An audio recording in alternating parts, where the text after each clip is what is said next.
Hi friends, நம்ம TNPSC வெற்றி பெற்ற சேனலில் இன்றைக்கி மேக்ஸில் டெஸ்ட் நம்பர் 5 அதுக்கான ஆன்சர் கீ தான் பார்க்க போகிறோம்.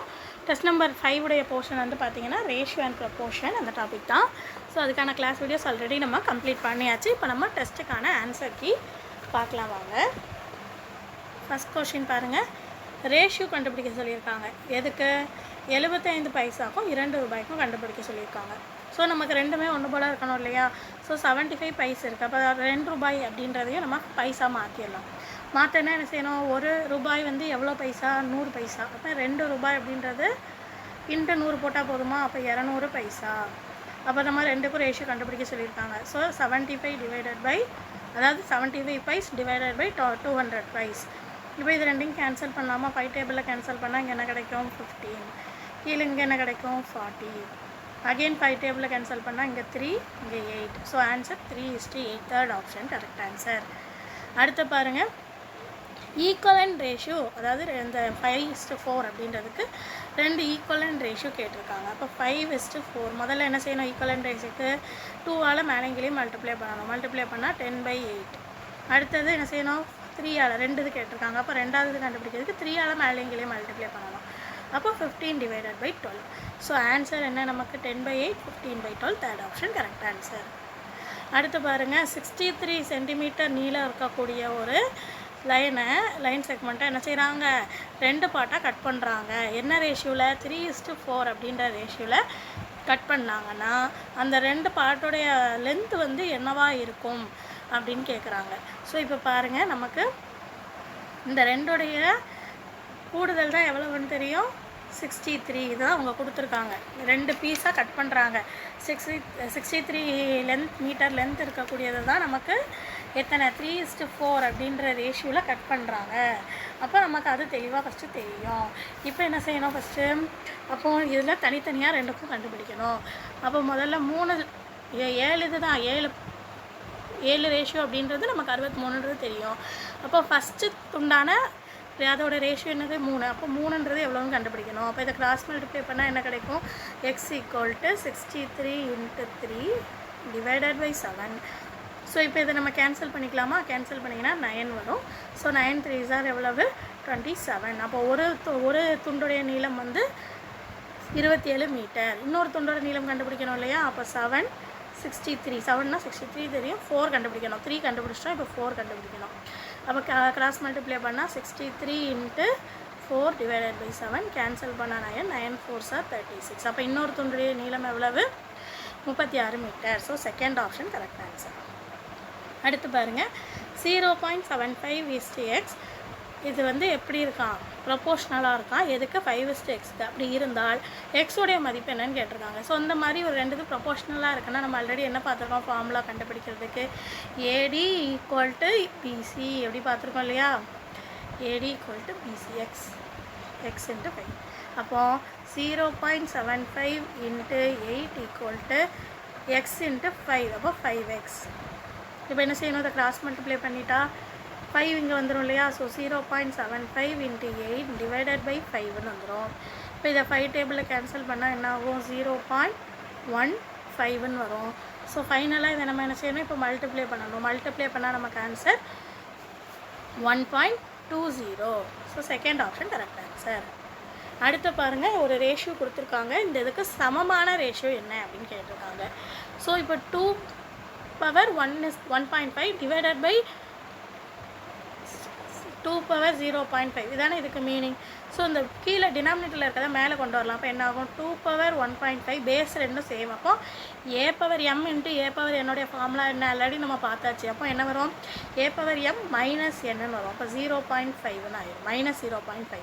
ஸோ இதை மைனஸ் பண்ணால் நமக்கு ஃபைனலாக என்ன கிடைக்கும்? 2^1. ஸோ 2^1ன்னா அதோட வேல்யூ 2. ஸோ இதை எப்படி எழுதிக்கலாம்? 2/1ன்னு எழுதிக்கலாமா? அப்போ ரேஷியோவில் இதை எப்படி எழுதலாம்? 2:1. So answer 2:1. அவ்வளோதான். அடுத்தது பாருங்கள், x/y வேல்யூ கொடுத்துருக்காங்க. அப்படின்னா என்ன அர்த்தம்? x உடைய வேல்யூ 7, y வேல்யூ 3. இதை அவங்க கொடுத்துருக்க இந்த இதில் அப்படி சப்ஸ்டியூட் பண்ண போகிறோம். அவ்வளோதான். ஸோ x × y அப்போ 7 × 3 ப்ளஸ் y². அப்போ 3² 9 divided by y² 7² 49 minus y² 9 3² 9 வந்துடும். ஸோ இப்போ மேலே நம்ம சால்வ் பண்ணணும். மேலே 7 × 3 + 9 உடைய வேல்யூ எவ்வளவு 30. கீழே 49 - 9 40. அப்போ 0 0 கேன்சல் ஆனால் 3/4. இதை எப்படி எழுதலாம் ரேஷியோவில்? இங்கே நமக்கு ரேஷியோ கேட்கல, இதோட மதிப்பு தான் கேட்டிருக்காங்க. ஸோ மதிப்பாக டேரெக்டாக 3/4ஆகவே எழுதிக்கலாம். அவ்வளோதான்.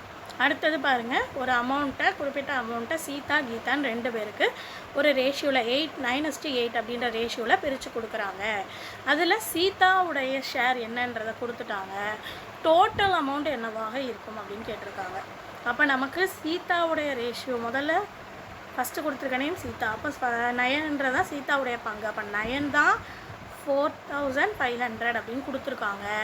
மொத்தம் என்ன கேட்டிருக்காங்க? டோட்டல் அமௌண்ட் கேட்டிருக்காங்க. அப்போ இது ரெண்டையும் ஆட் பண்ணணும் இல்லையா? இது ரெண்டையும் ஆட் பண்ணால் எவ்வளவு? 17x அப்படி 17ன்றது எவ்வளவுன்னு நம்ம கண்டுபிடிக்கணும். ஸோ இதை கிராஸ் மல்டிப்ளை பண்ணால் என்ன ஆகும்? 4500 × 17 / 9 வருமா? இதை கேன்சல் பண்ணால் இங்கே என்ன வரும்? 500. ஸோ 500 × 17 நமக்கு ஆன்சர் என்னது? 8500. So second option answer. அடுத்த கொஸ்டின் பாருங்கள், ஏஎஸ்பி வச்சு கொடுத்துருக்காங்க. ஸோ இந்த மாதிரி கொடுத்துட்டாங்கனாலே நம்ம என்ன செய்யணும்னு சொல்லியிருக்கோம்? முதல்ல என்ன வேரியபிள் எத்தனை இருக்கோ அதை முதல்ல எழுதணும், முதல் ஸ்டெப்பு. ஸோ எழுதியாச்சு. இப்போ கொடுத்துருக்கதை அந்தந்த இதுக்கு நேராக எழுதணும். ஸோ ஏஎஸ்பியோட வேல்யூ எழுதியாச்சு. அடுத்து பிஎஸ்சியோட வேல்யூ எழுதியாச்சு. இப்போ ரிமைனிங் உள்ளதில் அதோட நியர்பை வேல்யூவில் எழுதணும், அதையும் எழுதியாச்சு. இப்போ என்ன செய்யணும்? மல்டிப்ளை. ஸோ 6 3 6 5 30. அடுத்தது 6 7 42. அடுத்து 7 11 77. ஸோ இதுக்கு மேலே இதை நம்ம என்ன செய்ய முடியாது? சுருக்க முடியாது. ஸோ ஃபைனல் ஆன்சர் அதுதான். So second option answer. அவ்வளோதான். அடுத்தது பாருங்கள், அதுவும் சேம் ஏஎஸ்டி அந்த ஃபார்மில் தான் கொடுத்துருக்காங்க. அப்போ நமக்கு இங்கே 4 வேரியபிள் இருக்குது. 4 வேரியபிள் எழுதிக்கோங்க. அடுத்து கொடுத்துருக்காத ஏஎஸ்டிபியோட வேல்யூ, அடுத்து பிஎஸ்டிசியோட வேல்யூ, அடுத்து சிஎஸ்டியோட வேல்யூ எழுதியாச்சு. ஸோ அதுக்கப்புறம் எங்கெல்லாம் பேலன்ஸ் இருக்கோ அங்கெல்லாம் நியர்பை வேல்யூவை எழுதிக்கோங்க. எழுதியாச்சா? இப்போ என்ன செய்யணும்? இது அவ்வளோத்தையும் நம்ம மல்டிப்ளை பண்ணணும். மல்டிப்ளை பண்ணுங்கள். மல்டிப்ளை பண்ண ஆன்சர் என்ன? 10 15, அடுத்து 30, அடுத்து 18. ஸோ இதுக்கு மேலே இதை நம்ம சுத்த முடியாது. ஸோ ஃபைனல் ஆன்சர் என்னது? நமக்கு 10:15 30:18 கிடச்சிருக்கு. அவங்க கொஸ்டினில் என்ன கேட்டிருக்காங்க? ஏஎஸ்டியோட வேல்யூ தான் கேட்டிருக்காங்க.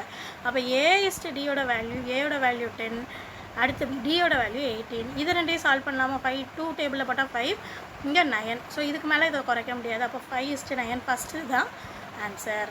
அடுத்த கொஸ்டின் பாருங்கள், 2a = 3b = 4c அப்படின்னா A:B:C வேல்யூ கேட்டிருக்காங்க. இப்போ நம்ம ஆல்ரெடி என்ன பார்த்துருக்கோம்? இப்போ A/2 A/3 அப்படிலாம் கொடுத்தாங்கன்னா ஏயோட வேல்யூ அந்த கீழே உள்ளது அப்படியே எடுத்துக்கணும்னு பார்த்தோம் இல்லையா? இந்த மாதிரி மல்டிப்ளிகேஷனில் டிவிஷனில் வச்சு கொடுக்காம மல்டிப்ளிகேஷனில் வச்சு கொடுத்தாங்கன்னா A = 1/2 அது அப்படியே ஃப்ராக்ஷனாக எடுத்துடணும். அவ்வளோதான். அப்போ B = என்ன வரும்? 1/3. சியோட வேல்யூ என்ன வரும்? 1/4. அவ்வளோதான். இப்போ ஃபைனலாக அவங்க என்னென்னு கேட்டிருக்காங்க? A/B/Cயுடைய வேல்யூ என்னன்னு கேட்டிருக்காங்க. அப்போ நம்ம என்ன செய்யணும்? இந்த 3க்கும் எல்சிஎம் எடுக்கணும். அவ்வளோதான். ரேஷியோவில் வச்சுட்டு இந்த 3க்கும் எல்சிஎம் எடுங்க. இந்த 3க்கும் எல்சிஎம் எடுத்தால் என்ன வரும்? 2 3 4 இருக்கு இல்லையா? அப்போ 2 போட்டிங்கன்னா 1 3 2.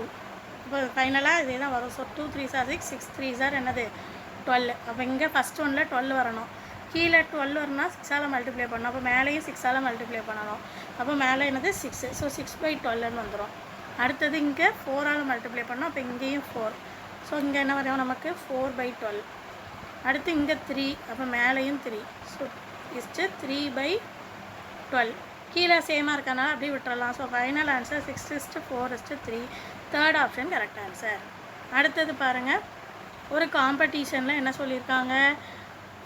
Ratio of the number correct answer. அதாவது கார்முகிலன் கவிதா இவங்க 2 பேருக்கும் ஒரு குஸ் காம்படிஷன் வைக்காங்க. அதில் கரெக்ட் ஆன்சருடைய விகிதம் என்னன்னு கொடுத்துட்டாங்க. 2 பேரும் சேர்ந்து டோட்டலாக எடுத்த பாயிண்ட் என்னன்றதையும் கொடுத்துட்டாங்க. அப்போ கவிதா எவ்வளோ ஸ்கோர் பண்ணியிருப்பா அப்படின்னு தான் கேட்டிருக்காங்க. அப்போ 2 பேரும் சேர்ந்து எடுத்த புள்ளிகள் நமக்கு என்னன்னு தெரியும்? 10:11 தெரியும். அப்போ 2ஐயும் ஆட் பண்ணால் அதை தான் அவங்க கொடுத்துருக்காங்க 84ன்னு சொல்லிட்டு. இதில் அவங்க எதை கேட்டிருக்காங்க? கவிதாவோட பாயிண்ட் என்னன்னு மட்டும் கேட்டிருக்காங்க. அப்போ கவிதாவுடைய ரேஷியோ 11. அப்போ 11 தான் என்னன்னு நம்ம கண்டுபிடிக்கணும். ஸோ கிராஸ் மல்டிப்ளை பண்ணுங்கள். 84 × 11 21 இந்த சைடு வரும்போது டினாமினேட்டரில் வந்துடும். ஸோ இப்போ இதை கேன்சல் பண்ணிக்கலாமா? 21 டேபிளில் போட்டிங்கன்னா இங்கே 1 ஆயிரும், இங்கே 4 ஆயிரும். So 4 × 11 44 first answer. அப்போ நமக்கு தேவையான கவிதா பெற்ற புள்ளிகள் எவ்வளவு? 44. அவ்வளோதான். அடுத்த கொஸ்டின் பாருங்கள். இந்த 2, 5, x 20 இதெல்லாமே ஒரு சேம் ஆர்டரில் இருக்குது, ஒரு ப்ரொப்போர்ஷனில் இருக்குது. அப்போ ஒரு 4 நம்பர் ப்ரொப்போர்ஷனில் இருக்குனாலே அதில் 4 இது வேரியபிள் வருதுன்னா 4th ப்ரொப்போர்ஷன் சொல்லிட்டு ஒரு ஃபார்முலா பார்த்துருக்கோம் இல்லையா? A/B is proportional to C/D அப்படின்னு பார்த்துருக்கோம் இல்லையா? ஸோ அந்த இதில் நம்ம இதை எழுதிடலாமா? Proportional to x/20. அப்போ இந்த மாதிரி இருந்தால் இது ரெண்டும் ப்ரொப்போர்ஷனல் சொன்னால் ஃபஸ்ட்டு அண்ட் லாஸ்ட் டேமுடைய மல்டிப்ளிகேஷனும் நடுவில் உள்ள 2 டேமுடைய மல்டிப்ளிகேஷனும் ஈக்குவலாக இருக்குன்னு பார்த்துருக்கோம் இல்லையா? ஸோ x ஈக்குவல் டு இப்போ பாருங்கள் என்ன வரும்? 2 × 20. அந்த 5ன்றது இந்த சைடு வந்தால் டினாமினேட்டரில் வந்துடும். அப்போ கேன்சல் பண்ணால் இங்கே 4. ஸோ 2 × 4 எவ்வளவு? 8. So 4th option correct answer. அடுத்த சம் பாருங்கள். 2 பேருடைய சம் AB அப்படின்றவங்களுடைய ரேஷியோ கொடுத்துருக்காங்க. 1:1/2 1/3 கொடுத்துட்டாங்க. கொடுத்துட்டு ஒரு அமௌண்ட்டை அவங்க 2 பேருக்கும் நடுவில் கொடுக்குறாங்க. பிரித்து எந்த அமௌண்ட்டை? 500 அமௌண்ட்டை. அப்போ 2 பேருடைய ஷேருடைய டிஃப்ரென்ஸ் என்னன்னு கேட்டிருக்காங்க. அப்போ நம்ம முதல்ல கண்டுபிடிக்க வேண்டியது AB. ஃபஸ்ட்டு இந்த 2 கூட்டணும் இல்லையா? கூட்டணும்னா என்ன செய்யணும்? ஃபஸ்ட்டு LCM கண்டுபிடிக்கணும். LCM 6. அப்புறம் ஃபைனலாக நமக்கு என்ன கிடைக்கும்? இங்கே கீழே 3ஆல் மல்டிப்ளை பண்ணால் மேலேயும் 3, இங்கே 2. அப்போ 2 + 3 எவ்வளவு? 5. ஸோ 5/6 அப்படின்றதான் அவங்க என்னென்னு கொடுத்துருக்காங்க? 500 அப்படின்னு கொடுத்துருக்காங்க. அப்போ நம்ம இதில் தனித்தனியாக ஏயோட வேல்யூ என்ன, பியோட வேல்யூ என்னன்னு கண்டுபிடிக்கணும். அப்போ ஏயோட வேல்யூ ரேஷியோவில் கொடுத்துருக்காங்க. அப்போ வேல்யூ என்னன்னு நம்ம இப்போ கண்டுபிடிப்போம். அப்போ A = இதை கிராஸ் மல்டிப்ளை பண்ணுங்கள். 500/2 இன்ட்டு இங்கே 5/6 ஏன்னு இருக்கும். இந்த சைடு வரும்போது என்ன ஆயிரும்? 5/6ன்றது 6/5. ஸோ இதை கேன்சல் பண்ணிங்கன்னா 100, இதை கேன்சல் பண்ணிங்கன்னா 3. ஸோ ஏயோட வேல்யூ 300. ஏயோட வேல்யூ என்ன? 300. ஸோ இதேமாதிரி இப்போ நம்ம இங்கே பார்த்தோம் இல்லையா? இதேமாதிரி அடுத்து பிக்கு கண்டுபிடிப்போம். அப்போ 6/5ன்றது 500ன்னு கொடுத்துட்டாங்க. இதில் பியோட ரேஷியோ என்ன? 1/3. அப்போ 1/3 எவ்வளவுன்றதை கண்டுபிடிக்கணும். இது பியோட வேல்யூ. ஸோ பியோட வேல்யூக்கு கிராஸ் மல்டிப்ளை பண்ணால் 500 × 500/3 இன்ட்டு இங்கே 6/5ன்னு இருக்கும். இங்கே வரும்போது 5/6ன்னு ஆயிரும். இங்கே தான் 5/6, இங்கே 5/6. அப்போ இந்த சைடு வரும்போது நமக்கு என்னென்ன ஆயிரும்? 6/5ன்னு ஆயிரும். ஸோ இதை கேன்சல் பண்ணால் 100, இதை கேன்சல் பண்ணால் 2. ஸோ நமக்கு ஆன்சர் என்ன? ஃபைனலாக 200. இதோட ஆன்சர் நம்ம முடிச்சிடலாமா? இல்லை. நம்ம ஏயோட வேல்யூ இப்போ என்னன்னு கண்டுபிடிச்சிருக்கோம்? 300. பியோட வேல்யூ 200 கண்டுபிடிச்சிருக்கோம். அவங்க ரெண்டுக்குள்ள வித்தியாசம் தான் கேட்டிருக்காங்க. அதாவது A - B கேட்டிருக்காங்க. ஏயோட வேல்யூ நம்ம என்னென்னு கண்டுபிடிச்சிருக்கோம்? 300 மைனஸ் பியோட வேல்யூ 200. மைனஸ் பண்ணால் ஆன்சர் 100. ஸோ ஃபைனல் ஆன்சர் என்ன? 100. இந்த கடைசி இது பண்ணாமல் விட்டிங்கனாலும் ஆன்சர் தப்பாயிரும், பார்த்துக்கோங்க. ஏன்னா அவங்க கேட்டிருக்கிறது டிஃப்ரென்ஸ் தான் கேட்டிருக்காங்க. இப்போ அடுத்த கொஸ்டின் பாருங்கள். ஒரு கிளாத்து அதோடைய 1/2 மீட்டர் கிளாத்துடைய ரேட்டு என்னன்னு கொடுத்துருக்காங்க? 15 rupees. ஸோ இது நம்ம டைரக்ட் ப்ரப்போர்ஷன் இருக்கு இல்லையா? அந்த இது. அப்போ கிளாத்துடைய ரேட்டு காஸ்ட் என்னன்னு கொடுத்துட்டாங்க. அதோட மீட்டர் என்ன? அப்போ 15 ரூபா அப்படின்றது 1/2 மீட்டர் துணியோடைய ரேட்டு. அப்போ அவங்க கொஸ்டினில் என்ன கேட்டிருக்காங்க? 8 × 1/3. அதை நம்ம இதை ஃபுல்லாக மாற்றிடலாமா? மிக்ஸ்டு ஃப்ராக்ஷனாக மாற்றிடலாமா? அப்போ 8 × 3 எவ்வளவு? 24. 24 + 1 25/3. 25/3 மீட்டர் இருக்கக்கூடிய கிளாத்துடைய காஸ்ட் என்னன்னு கேட்டிருக்காங்க. ஸோ இங்கே மீட்டர் துணியுடைய அளவு கூடுது. அப்போ காஸ்ட்டும் துணியோட அளவு கூடும்பொழுது காஸ்ட்டும் கண்டிப்பாக கூடும். இப்போ இது டைரக்ட் ப்ரப்போர்ஷன். அதுக்கான ஃபார்முலா என்ன நமக்கு? டைரக்ட் ப்ரப்போர்ஷனுக்கு x1 / y1 = y2 x2 / y2. அப்போ அந்த ஃபார்முலாவில் வேல்யூ நம்ம போட்டுடலாமா? என்ன வரும் பாருங்கள்? 15 / 1/2 = x / 25/3. இதுக்கப்புறம் நம்ம இதை மேலே கொண்டு போயிடலாமா? எக்ஸ் ஒரு பக்கத்தில் வச்சுட்டு மிச்சம் எல்லாத்தையும் ஒரு பக்கம் வச்சிடலாம். அப்போ இங்கே மேலே 2 வந்து மேலே போயிடும். அப்போ 15 × 2 எவ்வளவு? 30 / இங்கே 25/3 இருக்குது. அப்போ இந்த சைடு வரும்போது என்னாகும்? இங்கே 3 மேலே போயிருக்கும். அப்போ இந்த சைடு வரும்போது கீழே 3 வந்துடும். 25 மேலே போயிடும். அப்போ இதை கேன்சல் பண்ணிங்கன்னா 10. அப்போ 10 × 25 எவ்வளவு? 250. நமக்கு அப்போ ஃபைனல் ஆன்சர் எவ்வளவு? 250. அவ்வளோதான். அடுத்த கொஸ்டின் பாருங்கள். இட் டேக்ஸ் டைம், அதாவது ஒரு கார்டன் வந்து சரி சுத்தம் பண்ணுறதுக்கு வந்து களை எடுக்கிறதுக்கு வந்து நமக்கு எவ்வளோ நிமிடம் தேவைப்படுது? 120 மினிட்ஸ் தேவைப்படுது. அப்போ 30 மினிட்ஸில் வந்து அந்த ஒர்க்கை பண்ணணுன்னா எத்தனை ஆள்கள் தேவைப்படுவாங்க? அப்போ நமக்கு மினிட்ஸும் ஒர்க்கர்ஸும் கொடுத்துருக்காங்க. முதல்ல 120 மினிட்ஸுக்கு எத்தனை ஒர்க்கர்? 6 ஒர்க்கர் அந்த வேலையை முடிச்சிருந்தாங்க. இது 30 நிமிஷத்தில் எத்தனை ஒர்க்கர் அப்போ முடிப்பாங்க? இப்போ பாருங்க, ஒரு வேலையை இவ்வளோ நேரத்துலேருந்து இவ்வளோ நேரத்தை குறைக்காங்க. அப்போ அந்த எவ்வளோ ஆட்களால் அந்த குறிப்பிட்ட டயத்துக்குள்ளே செய்ய முடியுங்கல. முதல்ல பார்த்த ஆட்களை விட இப்போ டயத்தை குறைக்கும் போது ஆட்களோட எண்ணிக்கை கூட இருந்தால் மட்டும்தான் அந்த வேலையை என்ன செய்ய முடியும்? சீக்கிரம் செய்ய முடியும். அப்போ இது இன்டைரக்ட் ப்ரொபோர்ஷன். அதுக்கான ஃபார்முலா என்ன? x1y1 = x2y2. அப்போ அந்த ஃபார்முலாவில் சப்ஸ்டியூட் பண்ணிடலாமா? அப்போ 120 × 6 = 30 × x போட்டாச்சு. இப்போ நம்ம என்ன செய்யணும்? x ஒரு பக்கம் வச்சுட்டு மிச்சம் எல்லாத்தையும் இந்த பக்கம் கொண்டு வந்துடலாம். அப்போ 20 × 6 / 30. 0 0 கேன்சல். இதை கேன்சல் பண்ணால் 4 4 6 ஆர் எவ்வளவு? 24. அப்போ 30 மினிட்ஸில் எத்தனை தோட்டக்காரர்கள் வந்து கார்டனர் வந்து அந்த வேலையை முடிப்பாங்க? 24. அப்போ 4வது ஆன்சர் தான், ஆப்ஷன் தான் கரெக்ட் ஆன்சர். அடுத்து ஃபார்முலாஸ் பாருங்கள். ஏடைய ஸ்கொயர் ரேஷியோ என்ன? a² = b². அதோடைய ஸ்கொயர் ரூட் ரேஷியோ என்ன? √a = √b. அடுத்து க்யூப் ரேஷியோ என்ன? a³ = b³. அடுத்து cube root of a, cube root of b.